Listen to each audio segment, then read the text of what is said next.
Jueves Santo, Evangelio de San Juan 13:1-30. Comentario del Padre Fernando Armelini. Son palabras de alegría y esperanza. Un saludo para todos, hermanas y hermanos. Los evangelios sinópticos dedican pocos versículos a la historia de la última cena. El Evangelio Juan dedica a la última cena 5 capítulos, prácticamente una cuarta parte de su Evangelio. Y estos 5 capítulos contienen un largo discurso que hace Jesús a sus discípulos. Es importante entender el género literario de este discurso. La Biblia recuerda los últimos discursos pronunciados por los personajes famosos, discursos que se pronuncian al final de sus vidas. Por ejemplo, Jacob reúne a todos sus hijos en Egipto y se dirige a cada uno de ellos para recomendarles cómo se deben comportar en la vida y promete su bendición a cada uno de ellos. También Moisés, al terminar su misión, hace un discurso largo donde resume la obra que ha hecho y recomienda al pueblo la fidelidad al Señor. Y lo mismo los otros grandes personajes, Josué, Samuel. También en los Hechos de los Apóstoles encontramos a Pablo, que reúne a los ancianos de Éfeso en Mileto y presenta lo que él ha hecho en su vida. Recomienda ser fiel al Evangelio que él anunció. Bien, estos discursos son importantes porque se trata del testamento que estos personajes dejan al pueblo. El evangelista Juan utiliza este género literario para dar la importancia máxima a las últimas palabras que el Señor nos ha dejado. Tomamos estas palabras como su testamento. Sabemos que las últimas palabras son sagradas de una persona que ha amado y que deja sus últimas palabras. Recuerdo que cuando murió mi padre yo no estaba presente. Cuando llegué a casa pregunté cuáles habían sido las últimas palabras de mi padre, porque estas palabras son sagradas. Ningún hijo puede olvidar lo que el padre les ha dejado como su último pedido a sus hijos. El evangelista Juan quiere dar el máximo valor a estas palabras y las coloca como el testamento de Jesús. Este testamento no comienza inmediatamente con las palabras del Maestro. Se abre con una escena conservada solamente por Juan, que debe haber dejado desconcertados a los discípulos. El lavatorio de los pies. Prestemos atención al modo solemne como se introduce la escena. Antes de la fiesta de Pascua, sabiendo Jesús que llegaba la hora de pasar de este mundo al Padre, después de haber amado a los suyos que estaban en el mundo, los amó hasta el extremo. Durante la cena, cuando el diablo había sugerido a Judas Iscariote que lo entregara, sabiendo que todo lo había puesto el Padre en sus manos, que había salido de Dios y que volvía a Dios. Juan 13:1-3. La escena del lavatorio de los pies y que precede a las palabras del testamento de Jesús, 5 capítulos del Evangelio de Juan, Es una cena narrada de una manera muy solemne por el evangelista. Ante todo está la referencia a su hora, a la hora de Jesús. Ya habíamos sentido hablar de esta hora durante la boda de Caná, cuando respondiendo a su madre Jesús dice, mi hora no ha llegado. Nos dice el Evangelio de Juan que precisamente unos días antes de la Pascua, Felipe y Andrés se presentaron a Jesús para decirle que había algunos griegos que lo querían ver. Y Jesús responde a los discípulos, la hora ha llegado que el Hijo del Hombre sea glorificado. Ha llegado la hora de su gloria. Cuando nosotros escuchamos hablar de gloria, pensamos inmediatamente a los aplausos, al triunfo. Pero cuando Jesús habla de la hora de su gloria, es el momento en que finalmente podrá hacer reflejar en su rostro la imagen del Dios amor que Él vino a presentar a este mundo. El evangelista continúa con esta introducción a la escena del lavatorio de los pies, diciendo, después de haber amado a los suyos que estaban en el mundo, los amó hasta el extremo. La vida de Jesús se resume en un verbo, el verbo amar. Toda la vida de Jesús ha sido amor.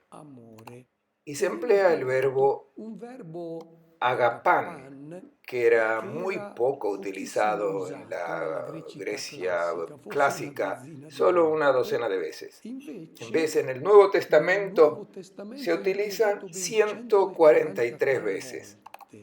Indica el amor de Dios, que es amor incondicional, el amor que no espera una devolución, sino que va porque es necesario de ser amado. Y ama sin condiciones, ama incluso a los que son malvados, a los malos, porque no puede hacer otra cosa. Es lo que hace uno que quiere hacer feliz a otro. Felices viendo que los otros están alegres.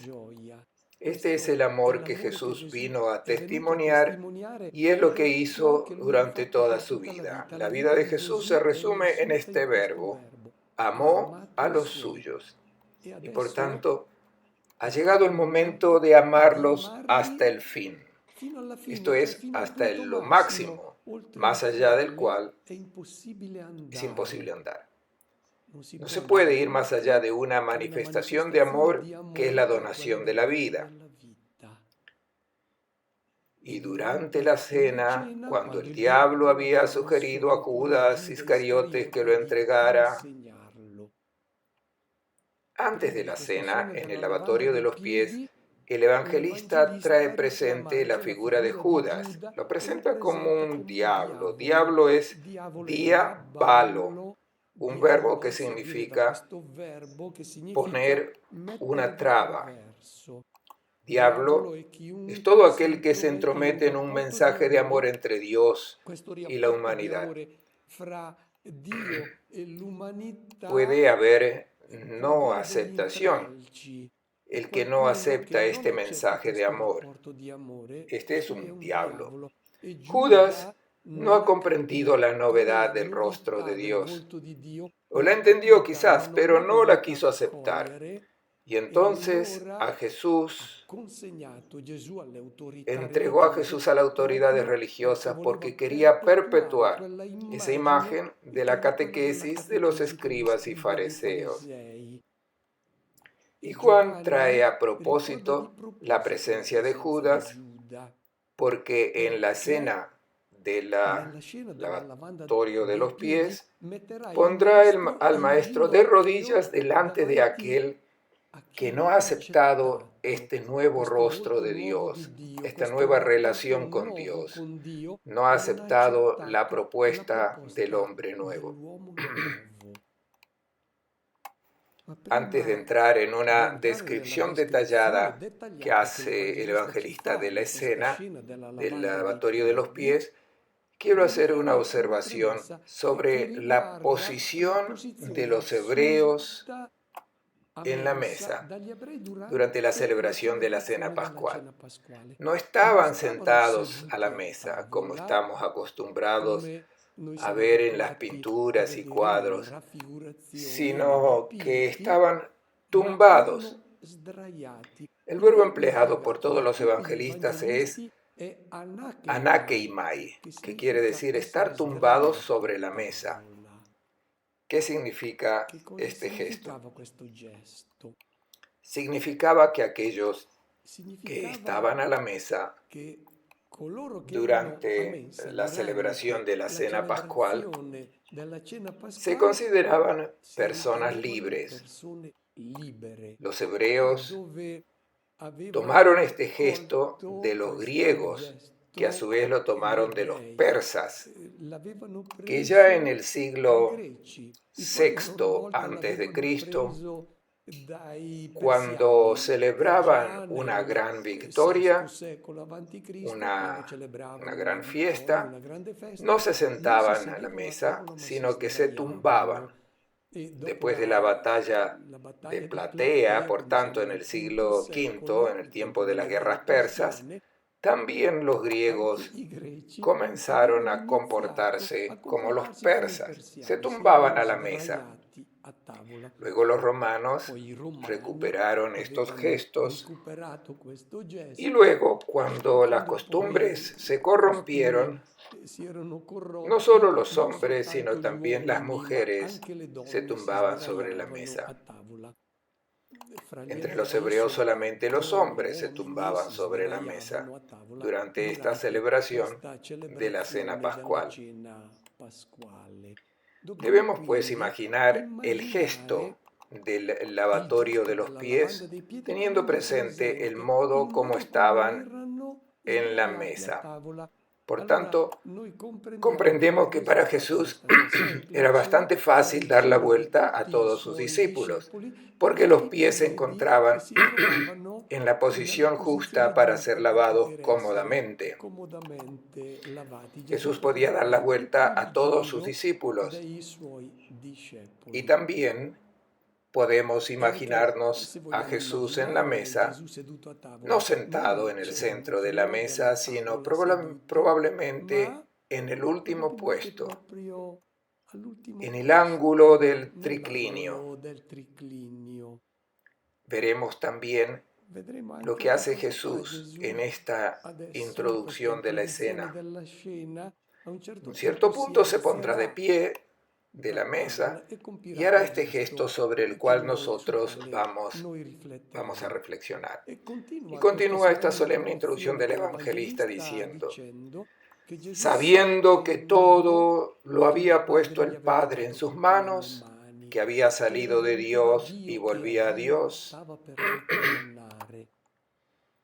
Jesús es plenamente consciente de haber llevado a cumplimiento su misión. Ha venido de Dios y está por regresar al Padre. A veces nosotros sentimos hablar en los funerales, nuestro hermano, nuestra hermana regresaron al Padre. No es muy correcto. Jesús regresa al Padre porque ha venido del Padre. Nosotros vamos al Padre porque es la primera vez que vamos hacia Él y nuestra situación es distinta a la de Jesús. Él vino de Dios y va a Dios.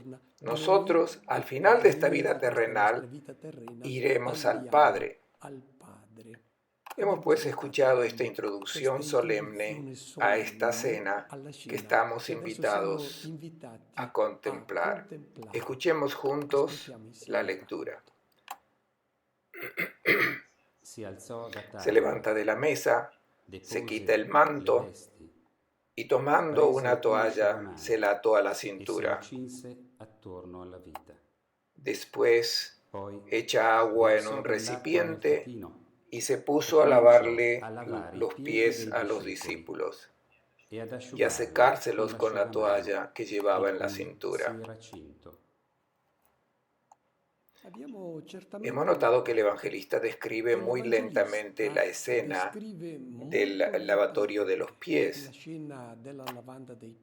Pareciera que quiere remarcar todos los particulares sobre lo que ha acontecido. Describe la escena con todos los detalles porque quiere que el gesto hecho por Jesús perdure impreso para siempre en la mente de los discípulos. La introducción a esta escena concluía diciendo que Jesús, sabiendo que había venido de Dios y que estaba por regresar a Dios, ¿cómo nos imaginaríamos nosotros que pudiese continuar el relato? Creo que nos parecería espontáneo imaginar a Jesús que toma el pan, instituye la Eucaristía, invita a los discípulos a comer de ese pan y beber ese cáliz. En vez, el evangelista Juan, al contrario de los otros evangelistas, no narra la institución de la Eucaristía. Y esto es muy extraño, porque este evangelista ha dedicado un capítulo, el sexto de su evangelio, al pan de vida, al pan eucarístico. Y en vez de hablar de la institución de la Eucaristía, continúa así su texto. Dice que durante la cena Jesús se levantó de la mesa y cuando Jesús hace este gesto de levantarse de la mesa, debió hacerse un silencio en la sala porque en el recuento del gesto hecho por Jesús, los gestos suceden con la más grande de las sorpresas de los apóstoles, quienes no entienden lo que el Maestro está haciendo. En cierto momento Jesús se levanta de la mesa. Luego se quita el manto. Este gesto hecho por Jesús viene representado en los cuadros y también en las explicaciones que se dan sobre esta escena del lavamiento de los pies. Pero este gesto que trae el evangelista, es muy importante. Sabemos cómo se vestían los hebreos en el tiempo de Jesús. Vestían la prenda interior, luego la túnica, el cinturón y luego el manto. Es importante ver cómo se llamaban en griego estos vestidos. El manto era to imateon, la túnica ta imatia y el taparrabo. ¿Qué dice el evangelista? Dice que Jesús se quitó ta imatia, no to imateon, la prenda que le podía molestar cuando lavaba los pies a los discípulos. No se habla del manto, ya se lo había quitado. Dice que se quitó taimatia, la túnica. ¿Y esto qué significa? Que se quedó con el taparrabo. Salvo el pudor, este gesto es sumamente significativo que debe haber sorprendido a los discípulos quienes no comprendían lo que el Maestro estaba haciendo. Pero Jesús se quedó con solo el taparrabos. con la ropa de los esclavos. Pongo al fondo a propósito una escultura porque muestra al verdadero Dios. No es fácil entender que el que se queda en ropa interior con la ropa de los esclavos sea nuestro Dios. Nosotros continuamos a imaginarnos a Dios que es servido, ante quien debemos inclinarnos. ¿Ves aquí? Estamos viendo el rostro nuevo de Dios que se hace esclavo del hombre. No es fácil dejarse convertir a esta imagen de Dios porque ese es nuestro Dios. Mantengámonos un poco en silencio para mirar a este Dios que sorprendió la mentalidad de los discípulos durante la última cena. En esa desnudez está revelado el rostro de Dios. Sobre esa desnudez, Jesús se pondrá el delantal que no se quitará luego cuando se ponga su ropa, porque es la ropa del esclavo que se hace servidor del hombre y es la imagen de nuestro Dios. Desnudez revestida de servicio. Este es el vestido del esposo. Recordemos que cuando Jesús cuenta la parábola de la fiesta de boda, en cierto momento entra uno a esta fiesta de bodas sin el vestido esponsal. Nos preguntamos, ¿cuál es el vestido esponsal para el banquete eucarístico? Cuando participamos nosotros de la Eucaristía, es el esposo que nos pide si queremos unir nuestra vida a la suya. Por tanto, debemos presentarnos a la fiesta de bodas con el vestido esponsal. Y este es lo que Él ha vestido. Es el vestido del esposo y de la esposa. Debe también vestir la ropa del esclavo. Si no tenemos el hábito del siervo, de la disponibilidad para dar hasta la vida al servicio de los hermanos, nuestro encuentro esponsal con Cristo no es auténtico, no es verdadero. Y entendemos que cuando uno no tiene esta vestidura esponsal, no entra en el banquete de bodas.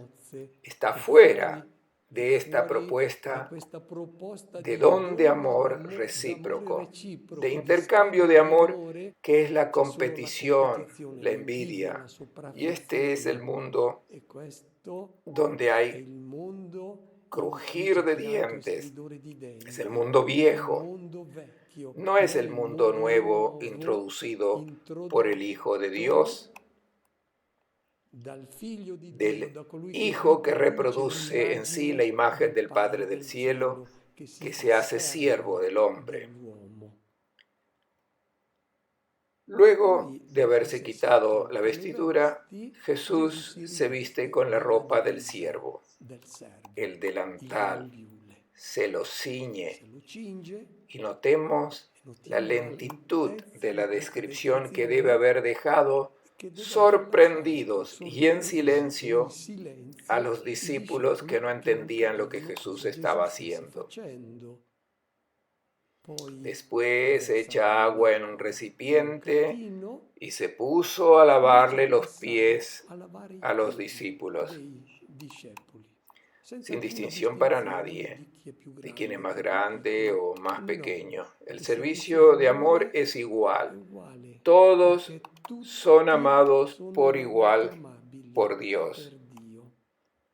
Y a secárselos con la toalla que llevaba en la cintura. El gesto de lavar los pies, ¿qué sentido tenía para los hebreos? En primer lugar, era un gesto tradicional de recibimiento a los visitantes.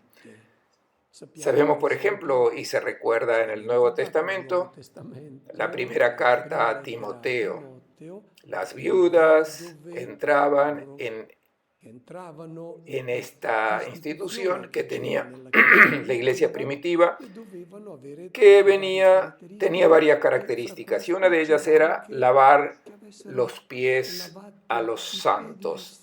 Esto es, que se pusieran a disposición de los que tenían alguna enfermedad, incluso lavándoles los pies.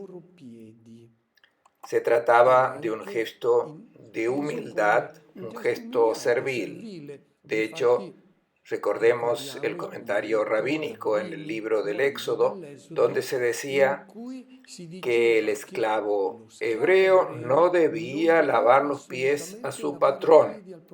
El hebreo no es un esclavo y por tanto debe negarse a lavar los pies de su patrón. No es que fuera necesariamente un gesto servil, era también un gesto que manifestaba amor a la persona. Y por ejemplo, la esposa debía manifestar su amor lavando los pies a su marido, también los hijos. Como señal de reverencia para el padre, le podían lavar los pies. Todos estos aspectos están presentes en el gesto de Jesús. Jesús es Dios que muestra todo su amor, también haciendo un gesto humillante. Lo hace porque quiere revelar el rostro del Padre del cielo. Luego de esta escena que se describe tan lentamente por el evangelista, se nos presenta la reacción de Pedro. Escuchemos la narración del evangelista. Llegó a Simón Pedro, el cual le dice: Señor, ¿tú me vas a lavar los pies? Jesús respondió: Lo que yo hago no lo entiendes ahora, más tarde lo entenderás. Replica Pedro: No me lavarás los pies jamás. Respondió Jesús: Si no te lavo, no tienes nada que ver conmigo. Le dice Simón Pedro: Señor, si es así, no solo los pies, sino las manos y la cabeza. Le responde Jesús: El que se ha bañado no necesita lavarse más que los pies, porque está completamente limpio. Y ustedes están limpios, aunque no todos. Conocía al que lo iba a entregar y por eso dijo que no todos estaban limpios. Hemos notado que la escena del lavatorio de los pies se desarrolla en silencio. Silencio de sorpresa. Los discípulos no entienden lo que Jesús está haciendo. En un cierto momento, este silencio lo rompe Pedro. Cuando Jesús llega para lavarle los pies, se dirige al Señor antes que nada con una pregunta: ¿Tú me vas a lavar los pies? Pedro se da cuenta que Jesús está dando vuelta el orden de valores aceptados como lógicos y normales por todos. ¿Cuál es el orden lógico y normal? Que el maestro, el rabino, sea servido por los discípulos, que deben estar orgullosos de lavarle los pies. Aquí, por ejemplo, por el contrario, Jesús está dando vuelta a todo. Y Pedro no acepta este gesto de Jesús. No lo acepta porque ha comenzado a comprender que Jesús está reproduciendo el rostro del Señor.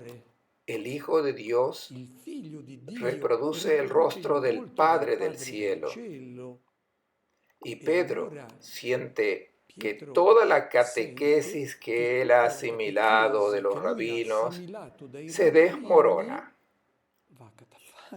porque el Dios que él siempre ha imaginado y en el cual ha creído siempre, era el Dios servido por el hombre. Y nosotros vimos en la escena precedente cómo se presenta en vez el Hijo de Dios, el que reproduce el rostro del Padre del cielo. Se ha presentado de manera desconcertante con la vestimenta del esclavo.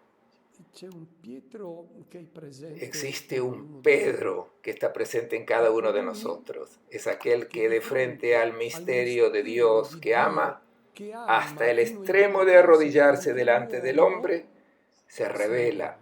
No acepta que Dios sea un siervo, que se haga esclavo del hombre, porque nosotros estamos siempre convencidos que debe ser el hombre el que sirva a Dios.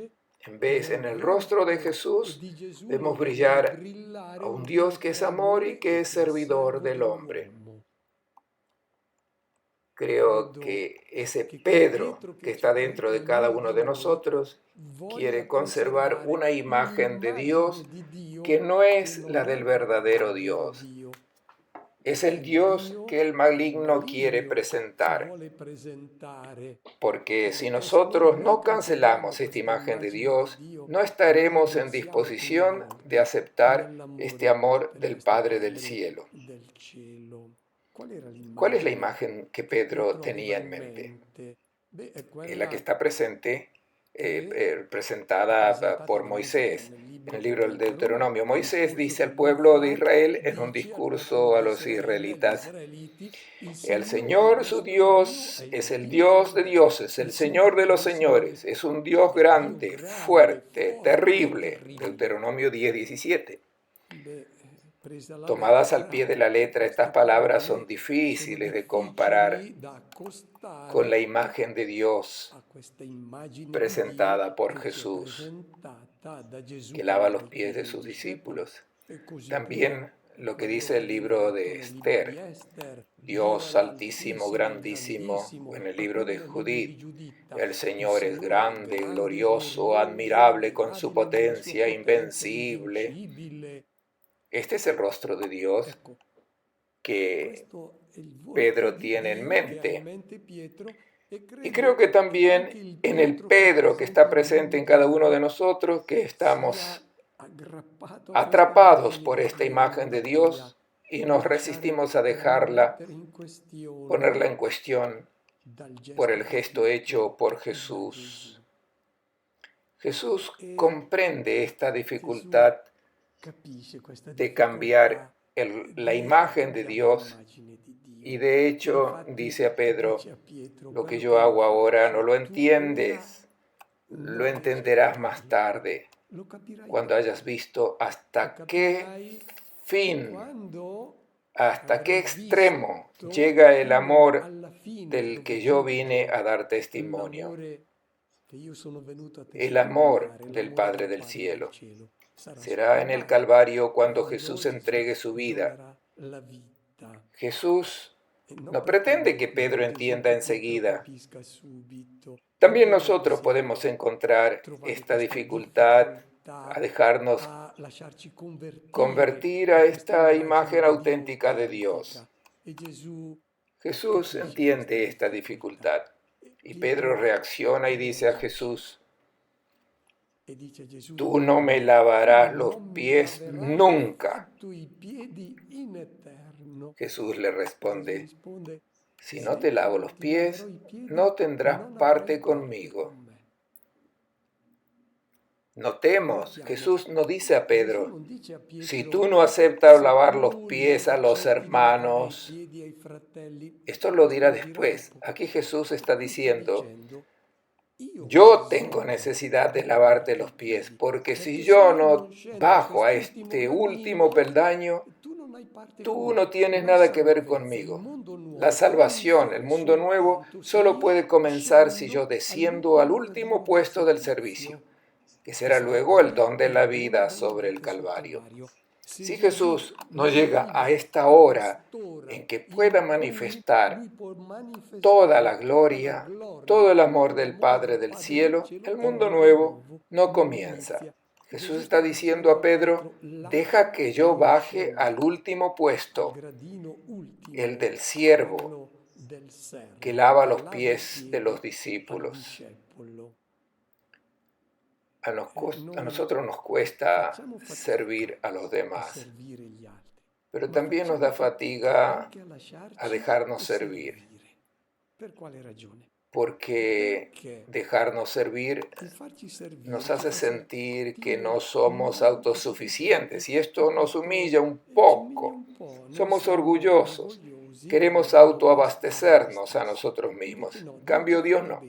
Lo ha hecho bien, nos ha hecho necesitados del don del uno del otro.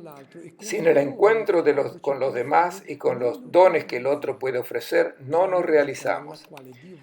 Y la lógica en la cual Dios quiere que entremos es la del don gratuito, del amor incondicional, aún al enemigo, aún al que nos ha hecho algún mal. Nos cuesta donar gratuitamente y también a dejarnos amar gratuitamente, porque nuestra lógica es la del intercambio. Y de hecho, cuando aceptamos un regalo, agregamos enseguida, ¿cómo puedo devolverte el favor por el regalo que me has hecho? Porque queremos emparejar la cuenta enseguida. Esta es nuestra lógica. En cambio, el regalo fue hecho para crear este desequilibrio que debe permanecer. Si uno me ha hecho un regalo que cuesta 100 euros y yo lo pago, toda la lógica del regalo se pierde. En vez, debido a este desequilibrio, pide una respuesta de amor. Lo sabemos. Pongamos el ejemplo de la familia donde se realiza esta lógica del don gratuito entre hermanos en familia. Se hacen servicios sin exigir que se paguen, porque allí está la lógica del amor, la que regula las relaciones. Y notemos que cuando uno ofrece el propio servicio de amor, no necesariamente recibe un intercambio de amor inmediato. Este amor muchas veces se manifiesta con otros. Por ejemplo, el don que hacen los padres a los hijos, el regalo de la vida, el don del servicio que hacen para que los hijos puedan crecer. No viene necesariamente compensado por parte de los hijos a los padres, sino esta lógica del amor se manifiesta por parte de los hijos en un don de amor que a su vez ellos hacen, educando, haciendo crecer sus propios hijos. Esta lógica y dinámica del amor la vemos aún en un ejemplo muy sencillo. Si uno me cede el paso cuando estoy conduciendo, me siento agradecido, aunque ya hacía un poco de tiempo que estaba esperando que alguno me dejase entrar en la ruta. Y estoy agradecido a esta gente que el otro me hizo. ¿Qué sucede? Estamos bien hechos. Sentimos también nosotros la necesidad de hacer algo gratis, no para aquel que nos ha dado paso para la ruta, sino para cualquier otro. Esta es la lógica nueva que Dios quiso introducir en el mundo. No la lógica del intercambio, sino la lógica del amor gratuito. El que acepta esta lógica entra en la dinámica del amor de Dios que ha sido revelado en Jesús. En Jesús este amor ha sido total, incondicional. Y si nosotros queremos entrar en esta relación de amor con Cristo, también nosotros debemos entrar en la lógica del amor sin condiciones. Jesús le dijo a Pedro, si no te dejas lavar los pies, si yo no te lavo los pies? Pedro querría ser él el que donara la vida por Jesús. Pero aquí viene la vuelta. Es Jesús el que tiene necesidad de donar su vida. De otra manera, no puede comenzar el reino nuevo. Continúan los reinos antiguos, el reino de las fieras. Y Pedro reacciona diciendo: Señor, si es así, no solo los pies, sino las manos y la cabeza.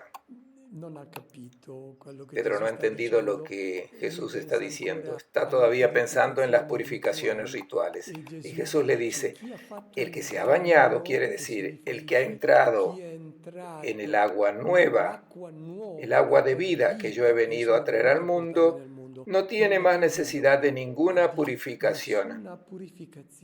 Y ustedes están limpios, ya están purificados por la palabra que yo les he anunciado, aunque uno de ustedes no ha sido purificado. Nuevamente la mención a Judas que lo estaba por entregar. Este es el gesto sobre el cual hemos meditado. Después de esta reacción de Pedro, viene la lección de vida que Jesús quiere dar. Jesús quiere hacer comprender muy bien lo que ha hecho. Escuchemos juntos lo que luego dice a los discípulos.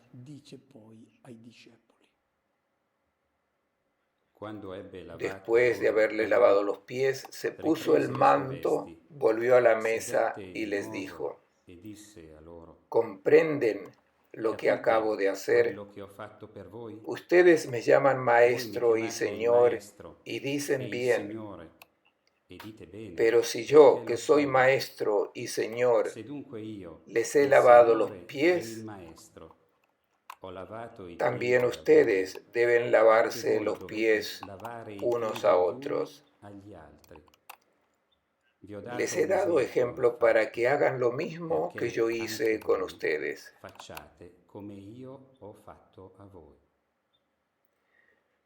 Después de la descripción del gesto hecho por Jesús del lavatorio de los pies, con la reacción de Pedro, el evangelista continúa con la descripción de los hechos que hizo Jesús. Se puso el manto, la túnica y luego vuelve a la mesa. Y se dirige a los discípulos y pregunta: ¿comprenden lo que acabo de hacer? No se trata de un gesto tradicional hecho al comienzo de la cena, como se solía hacer, lavar los pies. Ha sido durante la cena cuando Jesús hizo este gesto profético sobre el cual quiere que los discípulos reflexionen y entiendan el significado.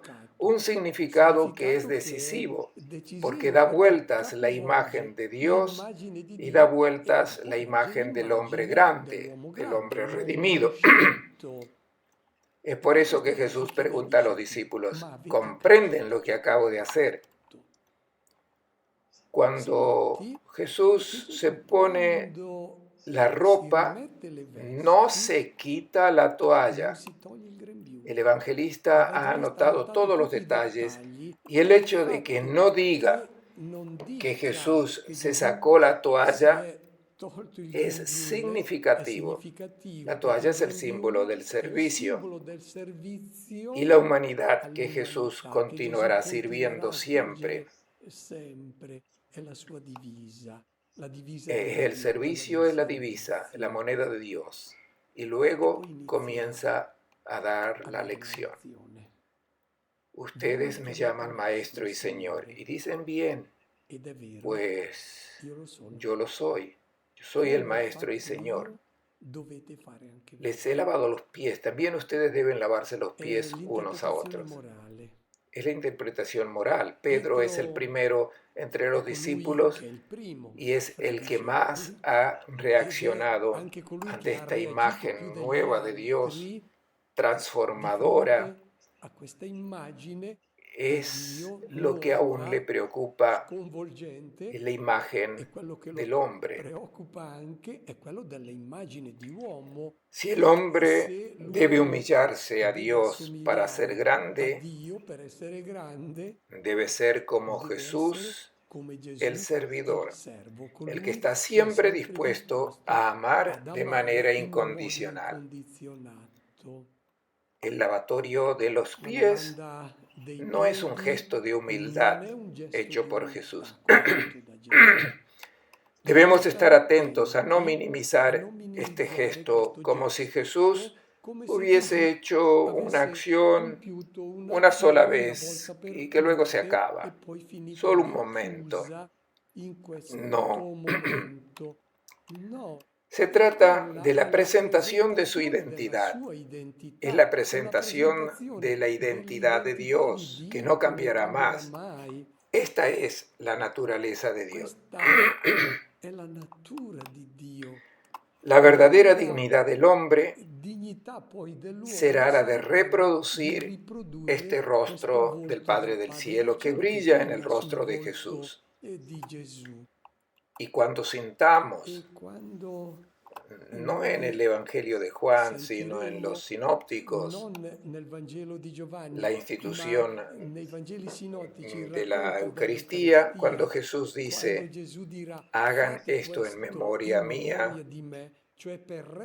para que yo esté presente, se refiere a este gesto de amor total, donde deben entrar aquellos que se dejan envolver en una relación esponsal que se celebra en el banquete eucarístico.